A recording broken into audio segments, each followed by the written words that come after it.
ಗೊತ್ತಿಲ್ಲ. ನೀವಿಲ್ದೇ ಇದ್ರೆ ಕೈಕಾಲೆ ಆಡಲ್ಲ ಅನ್ನೋ ಥರ ಆಗೋಗಿದೆ ರಾಜ್. ಯಾಕಾಗೆ ಹೇಳ್ರಿ, ಯಾಕೆ ಹಂಗಲ್ಲ ಆಗತ್ತೆ? ನನಗೆ ಗೊತ್ತಿಲ್ಲ. ಮುನಿಯಮ್ಮ, ನಿಮ್ಮ ಪ್ರೀತಿ ಕೇರು ಇದೆಲ್ಲ ನನಗೆ ಲೈಫ್ ಲಾಂಗ್ ಬೇಕು ಕಣ್ರಿ. ನನ್ನ ಜೊತೆ ಹೀಗೆ ಇರಿ.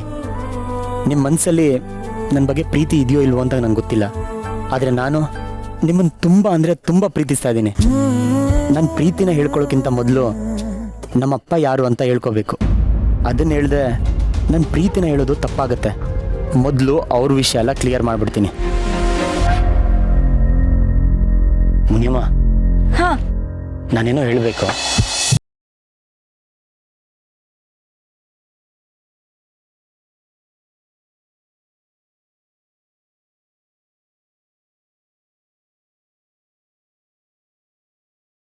ಹೇಳಿ.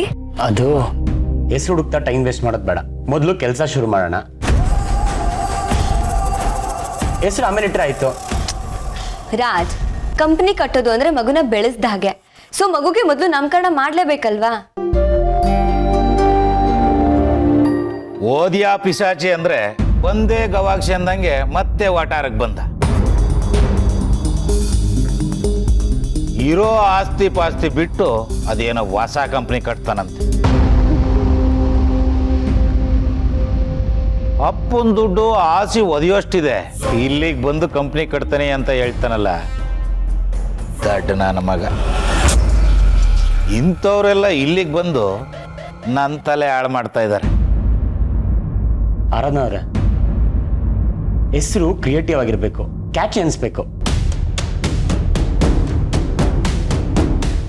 ಏನಾದ್ರೂ ನೀವೇ ಸಜೆಸ್ಟ್ ಮಾಡಿ. ಹೆಸರು ಮೀನಿಂಗ್ಫುಲ್ ಆಗಿರ್ಬೇಕು.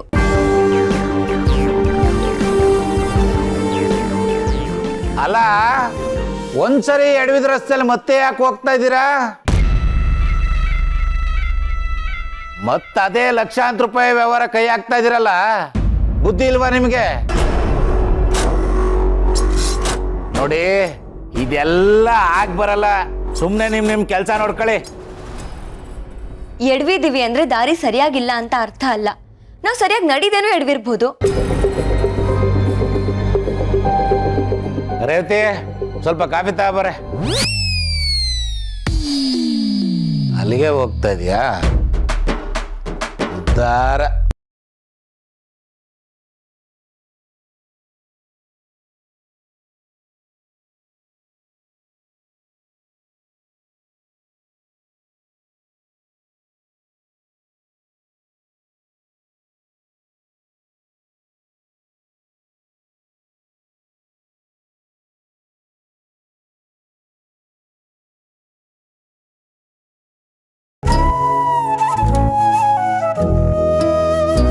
ಹಾ, ಒಂದ್ ಐಡಿಯಾ ಬಂತು.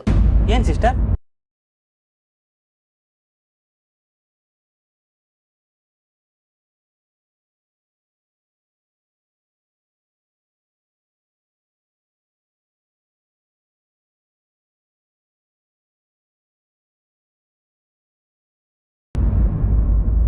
ಇಲ್ಲ ರೀ, ಏನಿದೆ?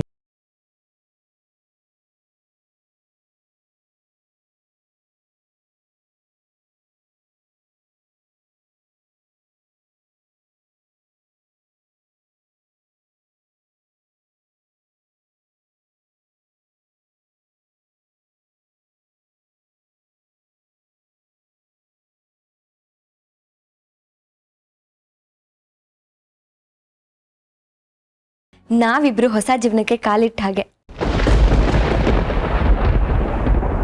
ಗಂಡು ಹೆಣ್ಣಿನ ನಡುವೆ ಇರೋ ಅಂತರ್ಪಟ ಸರಿದ್ರೆ ಮದ್ವೆ ಅಲ್ವಾ? ಸೊ ಈ ಅಂತರ್ಪಟ ಅನ್ನೋ ಹೆಸರು ನಮ್ಮ ವೆಡ್ಡಿಂಗ್ ಕಂಪ್ನಿಗೆ ಕರೆಕ್ಟ್ ಆಗಿರುತ್ತೆ. ನೈಸ್, ತುಂಬಾ ಚೆನ್ನಾಗಿದೆ. ಅಂತರ್ಪಟ ಅಂತ ಹೆಸರಿಟ್ರೆ ನಿಜಕ್ಕೂ ಕ್ಲಿಕ್ ಆಗತ್ತೆ. ಹೌದು ಕಣೆ, ಈ ಹೆಸರು ತುಂಬಾ ಅರ್ಥಬದ್ಧವಾಗಿದೆ. ಅಂತರ್ಪಟಕ್ಕೆ ಜೈ, ಅಂತರ್ಪಟಕ್ಕೆ ಜೈ, ಅಂತರ್ಪಟಕ್ಕೆ ಜೈ. ಜೈ ಜೈ. ಅಂದ್ರೆ ನಮ್ಮ ಕಂಪ್ನಿಗೆ ಹೆಸರಿಟ್ಟಾಯ್ತು. ಇವತ್ತಿಂದ ನಮ್ಮ ಕಂಪ್ನಿ ಹೆಸರು ಅಂತರ್ಪಟ. ಎಸ್. ಇದೇ ಖುಷಿಗೆ ಬಾಯಿ ಸಿಹಿ ಮಾಡೋಣ ಅಂದ್ರೆ ಏನ್ ಸ್ವೀಟು ಇಲ್ಲ. ಇರಿ, ಸಕ್ಕರೆನೇ ತರ್ತೀನಿ. ಆಂಟಿ ಸಕ್ಕರೆ ತರಕ್ ಮನೆಗೆ ಯಾಕೆ ಹೋಗ್ತೀರಾ? ಇಲ್ಲೇ ಇದೀರಿ. ತಗೊಳ್ಳಿ.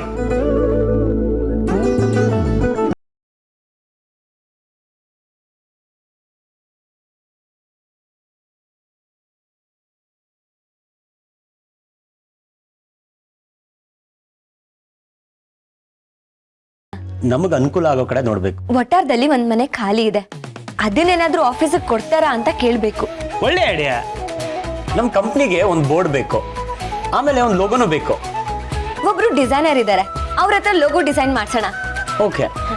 ಅದಕ್ಕಿಂತ ಮುಂಚೆ ನಾವೇ ರಫ್ ಡಿಸೈನ್ ಮಾಡ್ಕೊಳ್ಳೋಣ. ಮೊನ್ನೆ ಪಾರ್ಟಿಯಿಂದ ಇದ್ದಂಗೆ ಹೊಟ್ಬಿಟ್ಟೆ.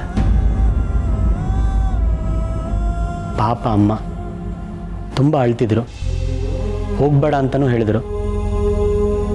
ಆದರೆ ಅದು ಯಾವುದೂ ಕೇಳಿಸ್ದಿರೋ ಥರ ಬಂದ್ಬಿಟ್ಟೆ ನಾನು.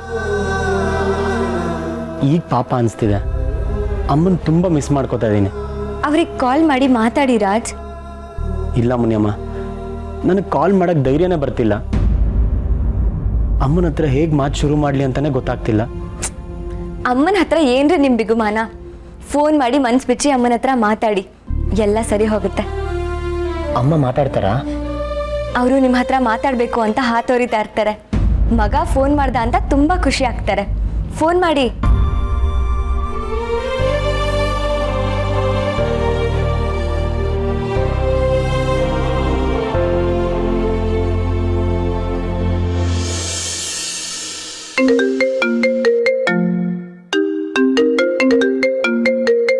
ಅಮ್ಮ ಏನ್ ಮಾಡ್ತಿದ್ಯಾ? ಅಮ್ಮು, ಸುಶಾಂತ್ ಕಾಲ್ ಮಾಡ್ತಾ ಇದ್ದಾನೆ, ರಿಸೀವ್ ಮಾಡ್ತೀನಿ, ಕೈ ಬಿಡು. ಅಮ್ಮ ನೀನು ಅವ್ನ ಕಾಲ್ನ ರಿಸೀವ್ ಮಾಡಿದ್ರೆ ನೀನು ಎಷ್ಟು ಒದ್ದಾಡ್ತಿದ್ಯಾ ಅಂತ ಅವ್ನಿಗೆ ಹೇಗೆ ಗೊತ್ತಾಗಬೇಕು? ಅಷ್ಟು ಈಸಿಯಾಗಿ ಕಾಲ್ ರಿಸೀವ್ ಮಾಡಬೇಡ. ಅಲ್ಲ ಅಮ್ಮು, ಪಾಪ ಸುಶಾಂತ್ ಏನು ಕಾಲ್ ಮಾಡ್ತಾ ಇದ್ದಾನೋ ಏನೋ. ನಿನ್ನ ಕನ್ವಿನ್ಸ್ ಮಾಡೋಕ್ಕೆ ಕಾಲ್ ಮಾಡ್ತಿರ್ತಾನೆ. ನೀನು ಇದಕ್ಕೆಲ್ಲ ಕರಗಬೇಡ. ಅಮ್ಮು ಅಮ್ಮು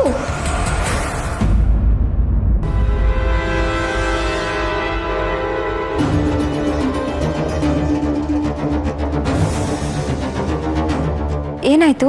ಅಮ್ಮ ಕಾಲ್ ಕಟ್ ಮಾಡ್ತಿದ್ದಾರೆ. ಆದ್ರೆ ಅವ್ರಿಗೆ ನಿಮ್ಮ ಮೇಲೆ ತುಂಬಾ ಕೋಪ ಬಂದಿದೆ ಅಂತ ಆಯ್ತು. ಅದನ್ನು ನಾನು ಹೇಳಿದ್ದು. ಹಾಗಂತ ನೀವು ಸುಮ್ಮನೆ ಇರಬೇಡಿ. ಅಮ್ಮ ತನ್ನ ಮಕ್ಳ ಮೇಲೆ ಎಷ್ಟೊತ್ತು ಅಂತ ಕೋಪ ಮಾಡ್ಕೋತಾಳೆ. ಮಕ್ಳ ಪ್ರೀತಿಗೆ ಕೋಪ ಕರಗಲೇಬೇಕು. ಅಮ್ಮಂಗೊಂದು ವಾಯ್ಸ್ ಮೆಸೇಜ್ ಕಳಿಸಿ, ನೀನೇನು ಬಿಟ್ಟು ಬರಬಾರ್ದಾಗಿತ್ತು ಅಮ್ಮ, ಸಾರಿ ಅಂತ ಕ್ಷಮೆ ಕೇಳಿ. ಆಗ ನೋಡಿ ಅಮ್ಮನ ಕೋಪ ಎಲ್ಲ ಮಾಯ ಆಗಿ ಅವರೇ ಕಾಲ್ ಮಾಡ್ತಾರೆ. ನಿಜನಾ? ನಿಜ ರೀ.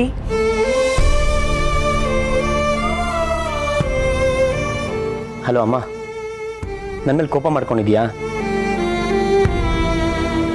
ಐ ಆಮ್ ಸಾರಿ ಅಮ್ಮ. ನಿನ್ನೆ ಹಾಗೆ ಮಾಡಬಾರ್ದಾಗಿತ್ತು, ನಿಮ್ಮನ್ನೆಲ್ಲ ಬಿಟ್ಟು ಬರಬಾರ್ದಾಗಿತ್ತು. ಆದರೆ ನಾನು ಏನು ಮಾಡಲಿ? ನನ್ನ ಸ್ವಂತ ಶ್ರಮದಿಂದ ಕಂಪ್ನಿ ಕಟ್ಟಬೇಕು ಅಂತ ಇದ್ದೀನಿ.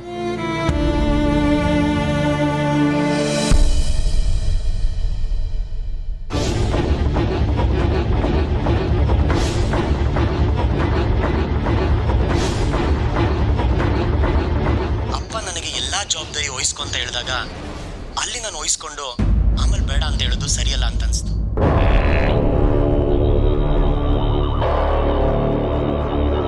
ಅದಕ್ಕೆ ಅಲ್ಲೇ ಹೇಳ್ಬಿಟ್ಟೆ ನನಗದು ಬೇಡ ಅಂತ.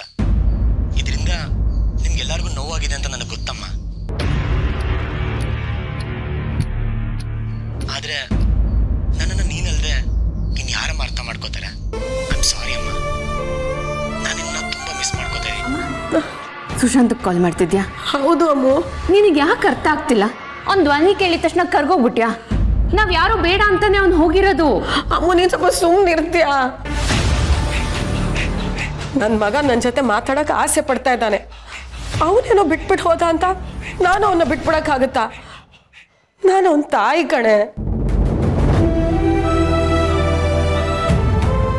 ನಾನು ಅವನಿಗೆ ಬುದ್ಧಿ ಹೇಳ್ತೀನಿ. ನನ್ನ ಮಗ ನನ್ನ ಮಾತು ಕೇಳ್ತಾನೆ ಕಣೆ. ಅಯ್ಯೋ ಅಮ್ಮ, ಅವ್ನು ನಿನ್ನ ಮಾತು ಕೇಳಕ್ಕೆ ಅವ್ನು ಇನ್ನೂ ಚಿಕ್ಕ ಮಗು ಅಲ್ಲ. ಕಾಲ್ ಮಾಡಬೇಡ ಅಮ್ಮು.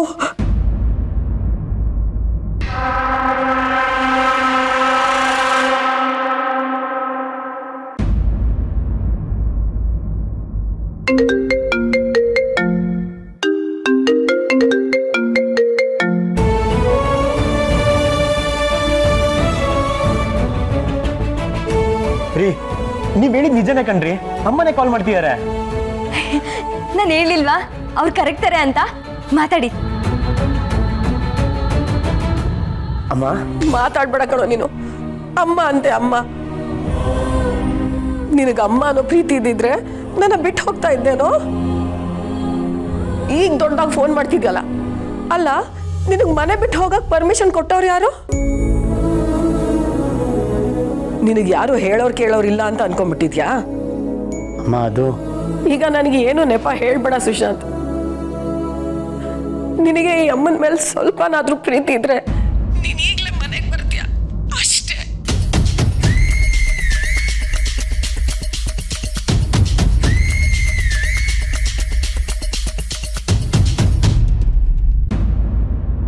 ಅಮ್ಮ ಒಂದು ನಿಮಿಷ ನನ್ನ ಮಾತು ಕೇಳು. ಅಮ್ಮ ಕೊಡಿ. ಸುಶಾಂತ್, ಏನೋ ಇದೆಲ್ಲ.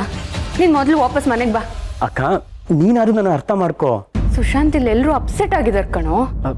ನೀನು ಅಮ್ಮಂಗೆ ಕೊಡು. ಅಮ್ಮ, ನನ್ನ ಮನೆಗೆ ವಾಪಸ್ ಬರೋದೇ ಇಲ್ಲ ಅಂತ ಎಲ್ಲಿ ಹೇಳಿದೆ? ಅದು ನನ್ನ ಮನೆ, ನಾನು ವಾಪಸ್ ಬಂದೇ ಬರ್ತೀನಿ. ಹಂಗಿದ್ರೆ ಬಾ ನೀನು. ಆದ್ರೆ ಈಗಲ್ಲ, ಈಗ ನಾನು ಬರಕ್ಕಾಗಲ್ಲ. ಹಂಗಂದ್ರೆ ಹೆಂಗೋ? ಒಳ್ಳೆ ಕತೆ ಆಯ್ತಲ್ಲ ನಿಂದು. ನಿಮ್ಮಪ್ಪ ನಿನ್ನ ಮನೆಯಿಂದ ಆಚೆ ಕಳಿಸ್ದಾಗ್ಲೇ ನಾನು ಅದನ್ನ ವಿರೋಧ ಮಾಡಿದ್ದೆ. ನನ್ ಮಗನ್ನ ಮನೆಗೆ ವಾಪಸ್ ಕರ್ಕೊಂಬನ್ನಿ ಅಂತ ನಾನು ಹಠ ಹಿಡ್ದಿದ್ದೆ. ಹೇಗೋ ಆ ಕಷ್ಟದ ದಿನಗಳು ಮುಗೀತು ಅಂತ ನಾನು ಅನ್ಕೊಂಡ್ರೆ ನೀನ್ ಇನ್ನೊಂದ್ ತರದ್ ಕಷ್ಟ ಕೊಡ್ತಾ ಇದ್ಯಾ. ನೋಡು ಸುಶಾಂತ್, ಸುಮ್ನೆ ಮನೆಗೆ ವಾಪಸ್ ಬಂದ್ಬಿಡು. ಅಮ್ಮ, ನನ್ನ ಅಪ್ಪನಾಗೆ ದೊಡ್ಡ ಮನುಷ್ಯ ಆಗೋದು ಬೇಡವಾ? ನನ್ನ ಕನಸಿಗೆ ನೀನು ಸಪೋರ್ಟ್ ಮಾಡಲ್ವಾ? ಸುಶಾಂತ್, ಆ ಕನ್ಸುಗಳನ್ನ ನೀನ್ ಇದೇ ಮನೇಲಿ ಇದ್ಕೊಂಡು ಈಡೇರಿಸ್ಬೋದಲ್ವಾ? ಅಮ್ಮ, ಇಲ್ಲಿ ನಾವು ಹೊಸದಾಗಿ ಕಂಪ್ನಿ ಸ್ಟಾರ್ಟ್ ಮಾಡ್ತಾ ಇದ್ದೀವಿ, ನಾನು ಆರಾಧನಾ ಅವ್ರು ಸೇರಿ. ಆ ಆರಾಧನನೇ ನಮ್ಮ ಸುಶಾಂತ್ನ ತನ್ನ ಹತ್ರ ಕರೆಸ್ಕೊಂಡಿದ್ದಾಳೆ ಅಂತ ನನಗೆ ಚೆನ್ನಾಗಿ ಗೊತ್ತು. ಪಾರ್ಟಿಗೆ ಸ್ವಲ್ಪ ಹೊತ್ತು ಮುಂಚೆ ಅವಳ ಮನೆ ಹತ್ರನೇ ಬಂದಿದ್ಲು.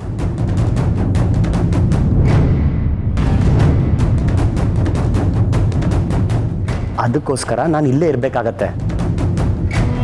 ಆರಾಧನವ್ರೊಬ್ಬರೇ ಅದನ್ನ ಹ್ಯಾಂಡಲ್ ಮಾಡೋಕ್ಕಾಗಲ್ಲಮ್ಮ. ಸೊ ನಾವಿಬ್ರು ನಮ್ಮ ಜೊತೆ ಇನ್ನೂ ಸ್ವಲ್ಪ ಜನ ಸೇರಿ ಕೆಲಸ ಶುರು ಮಾಡಿದ್ದೀವಿ.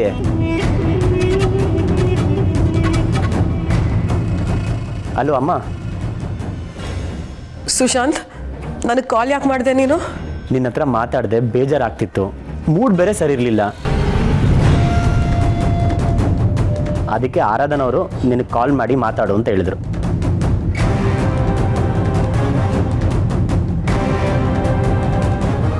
ನಿನ್ನ ಫೋನ್ ಎತ್ತಿಲ್ಲ ಅಂತ ಮೆಸೇಜ್ ಮಾಡು ಅಂತ ಹೇಳಿದ್ದು ಅವರೇ. ಅಮ್ಮ, ಏನು ಗೊತ್ತಾ, ನಮ್ಮ ಕಂಪ್ನಿಗೆ ಅಂತರ್ಪಟ ಅಂತ ಹೆಸರಿಟ್ಟಿದ್ದೀವಿ. ಆರಾಧನವರೇ ಹೆಸರಿಟ್ಟಿರೋದು. ಎಷ್ಟು ಮೀನಿಂಗ್ಫುಲ್ ಆಗಿದೆ ಅಲ್ಲ?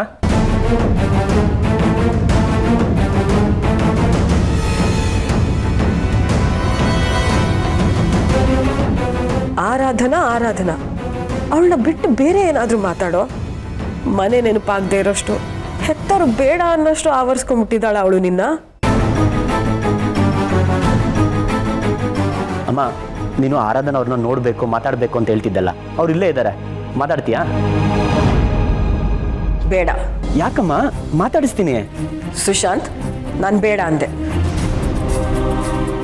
ನನಗೆ ಅಡುಗೆ ಮನೇಲಿ ಸ್ವಲ್ಪ ಕೆಲಸ ಇದೆ, ನಾನು ಆಮೇಲೆ ಮಾತಾಡ್ತೀನಿ. ಯಾಕಮ್ಮ ಒಂಥರ ಇದಾರಲ್ಲ? ಏನಾಯ್ತು? ನನ್ನ ಮೇಲಿರೋ ಸಿಟ್ಟು ಇನ್ನೂ ಇಳಿದಿಲ್ಲ ಅನ್ಸುತ್ತೆ, ಅದಕ್ಕೆ ಈಗ ಮಾಡ್ತಿದ್ದಾರೆ. ಇವನ್ ಬುದ್ಧಿ ಏನಾಗಿದೆ ಅಂತ. ಏನಾಯ್ತಮ್ಮ? ಅಲ್ಲ, ಯಾವಾಗಲೂ ಏನಿಲ್ಲ ಬಿಡು.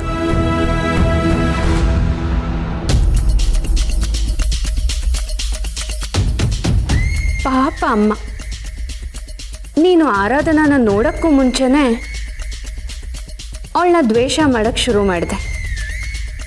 ಮುದ್ದಿನ ಮಗನ ಮೇಲೆ ಸಿಟ್ಟಾದೆ. ನನಗಿಷ್ಟು ಸಾಕು, ನನ್ನ ಕೆಲಸ ಎಷ್ಟು ಸುಲಭ ಆಯಿತು. ಇಷ್ಟು ದಿನ ನಾನು ಸುಶಾಂತ್ ವಿಚಾರನ ಅಪ್ಪನ ದೃಷ್ಟಿಯಲ್ಲಿ ನೋಡ್ತಿದ್ದೆ, ಅದು ಪ್ರಯೋಜನಕ್ಕೆ ಬರಲಿಲ್ಲ. ಆದರೆ ಈಗ ಆ ದೇವರೇ ಅವಕಾಶ ಕೊಟ್ಟಿದ್ದಾನೆ. ಸುಶಾಂತ್, ನನ್ನ ಮುದ್ದಿನ ತಮ್ಮ, ಇನ್ಮೇಲೆ ಅಮ್ಮ ನಿನ್ನ ಜೊತೆ ಹೇಗಿರಬೇಕು ಅನ್ನೋದನ್ನ ನಾನು ಡಿಸೈಡ್ ಮಾಡ್ತೀನಿ. ಇನ್ನು ಮುಂದೆ ಹೊಸ ಆಟಕ್ಕೆ ರೆಡಿ ಆಗೋ.